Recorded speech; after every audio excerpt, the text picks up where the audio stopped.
Ya, hanya orang yang waras, akal sehat, tidak tersesat.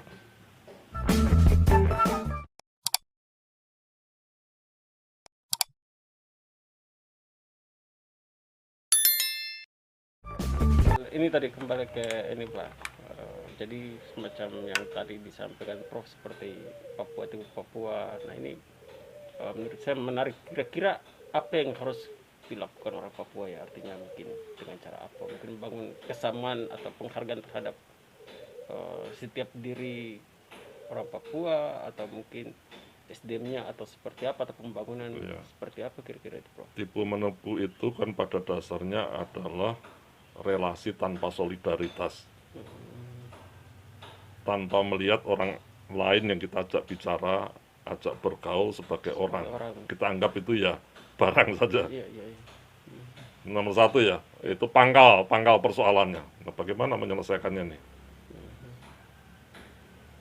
Ubah cara berpikir dong. Ya, yang sudah saya bicarakan tadi panjang lebar Iya. tadi, membangun solidaritas, ada bahasa yang sama, yang bisa membawa saling pengertian, hati yang terbuka, ya, Iya, eh, sabar, gitu-gitu kan perlu dilatihkan ini. betul. Kalau saya bicara sama kamu berdua, ya saya berdoa mudah-mudahan nanti kamu pulang tambah 4 orang yang mengerti, Iya, tambah iya. kan eh, informasi itu berjalan tidak mandek. Mungkin kamu hari ini belum mengerti, tapi nanti pulang kamu buka rekaman, oh yang bilang Pak Iya, Laksana ada benarnya barangkali. iya, Terus iya. kamu ngomong dengan yang lain, ajak diskusi barangkali kan. Iya, Jadi perluasan wacana itu merupakan potensi yang bisa sangat positif untuk mengembangkan solidaritas. Saya katakan bisa karena sebaliknya bisa menjadi hoax yang menghancurkan iya, iya. kemanusiaan. Jadi selalu ada dua sisi yang tidak bisa satu saja. Jadi kita memang harus cerdas di dalam membingkai wacana supaya betul-betul mujarab, Iya, iya. produktif, positif, mengembangkan kemanusiaan, bukan menghancurkan kemanusiaan. Menghancurkan gampang, tapi membangun kebersamaan luar biasa susahnya. Jangan besar-besar antara adik kakak,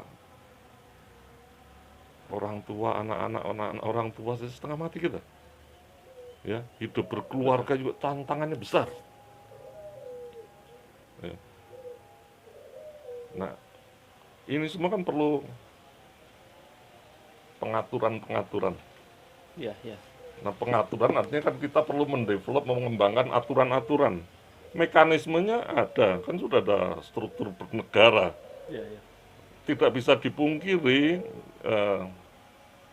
di Papua ada sejarah yang melompat dari hidup di dalam kesukuan, Iya. ya, komunitas-komunitas kecil, melompat ke negara respublika, atau republik itu yang intinya negara yang mengutamakan hak-hak publik, Iya, iya. demokrasi dan sebagainya. Di sini prosesnya agak panjang. Kesukuan naik, ya, Iya. kerajaan, ada raja, struktur Iya. raja. Nah, baru ada kolonialisme, baru ada urusan republika. Jadi pengertian hak republik, ya, Iya. republik itu hak publik itu ditanamkan di sini melalui proses sejarah yang panjang nih. Dibawa juga oleh orang Eropa, ya. Jadi Indonesia itu juga bukan asli. Indonesia itu kan sebuah inovasi di awal abad ke-20, ketika orang-orang di sini ya, dari Batak, dari mana-mana, Iya. dari Jawa, dari mana, mulai belajar, ya, membaca, menulis, ya, mempunyai literasi namanya, Iya. belajar membaca, oh ternyata publik itu punya hak, ya. ngerti, oh ternyata Belanda itu lebih kecil dari Pulau Jawa bahkan. Iya, iya, iya. Dan seterusnya lalu mulai mikir, wah kita ini kan bersaudara, sama-sama ditindas, sama-sama Iya, apa. iya.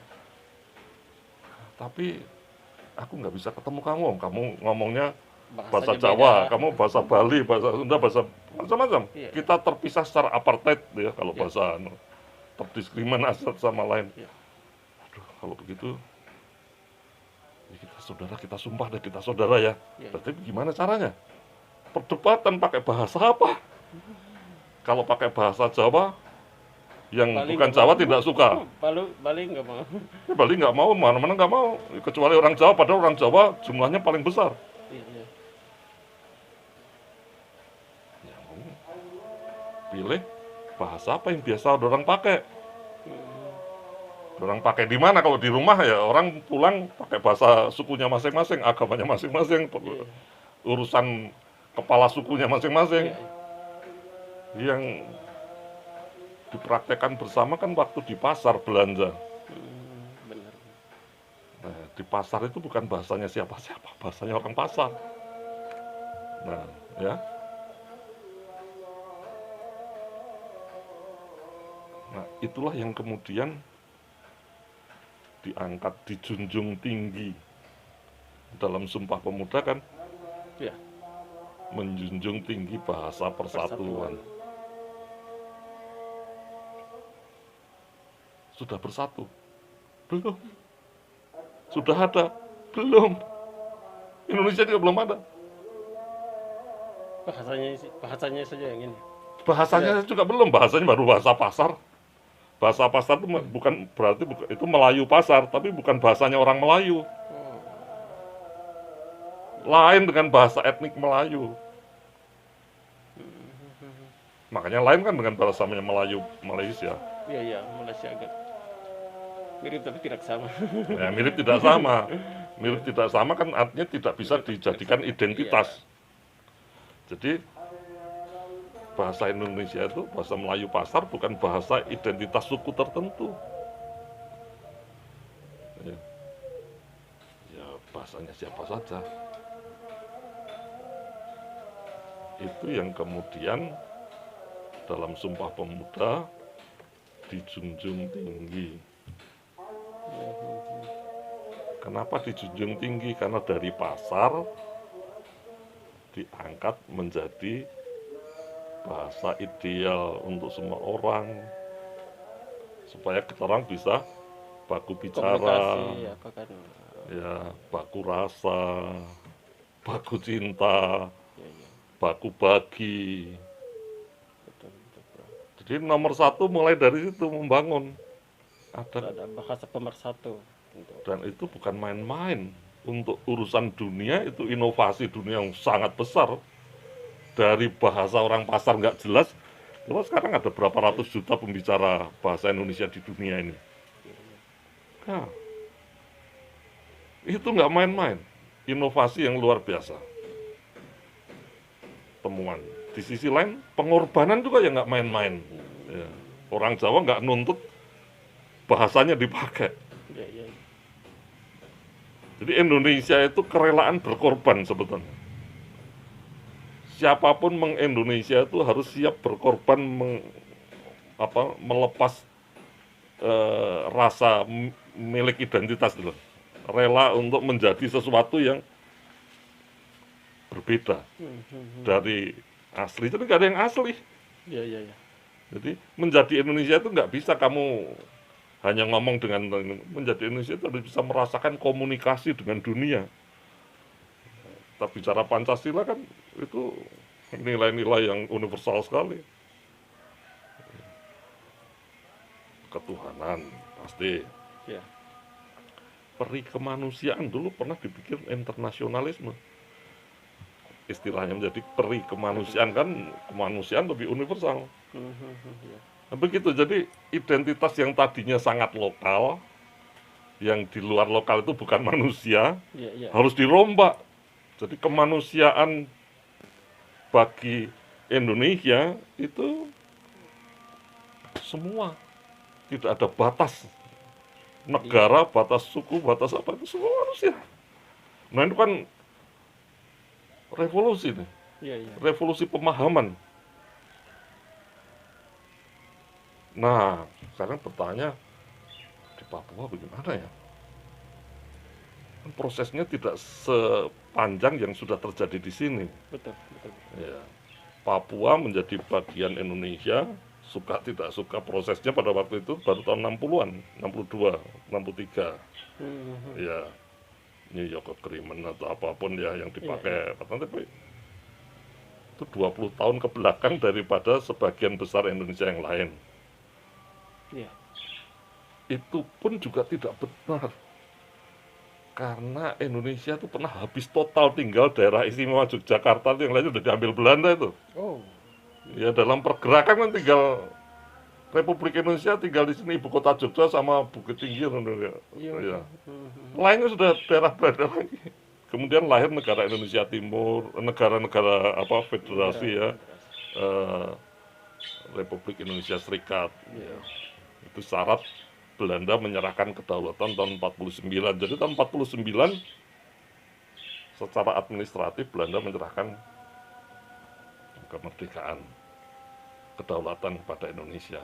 Nah Papua Belum. 20 tahun kemudian, Kemudian baru masuk. nggak sampai 20 tahun ya. 49, ya 15 tahun lah ya, kira-kira kurang dari 15 tahun. Ya 15 tahun lah gitu ya. Tidak disentuh apa-apa tuh sampai tahun itu, karena Belanda pun baru membangun pos-pos kecil. Ya. Pendidikan juga belum menyeluruh. Ya. Jadi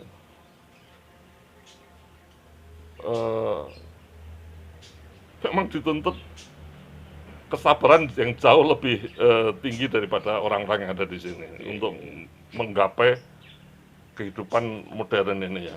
Iya. Saya mengajar di sana tahun 90 Departemen Antropologi ya. Mohon maaf ya, mahasiswa itu datang ke kampus hanya bawa satu buku tulis, buku skrip, ditaruh di punggung, diselempitin di sini. Iya, iya, iya. Paham kan kamu ya? Iya, iya, ngerti. Saya bisa kasih contoh tuh. Ngerti. Ini kuliah apa coba? Hah? Coba kamu sekarang sudah belajar di sini, ya, Iya, ngerti mahasiswa itu kayak apa? Iya, iya. Lalu kamu kembalilah ke Sorong atau ke Manokwari atau ke AB Pura, lihat mahasiswa kuliah hanya bawa satu buku tulis ditaruh di belakang punggung sini loh. Iya, iya, iya. Nggak ada tas, nggak ada apa, nggak ada Ini serius apa enggak nih? Ngerti. Tapi kan saya nggak bisa menyalahkan begitu saja. Saya datang ke sana untuk mengajar, ya, untuk memberi akses kepada siapa saja supaya bisa belajar. Dan itu memberi pelajaran kepada saya. Ya. Kalaupun saya pulang ke Jogja, cara saya mengajar juga tetap membuka akses. Prinsipnya bukan memindahkan pengetahuan saya ke kepala orang, Iya, iya, iya.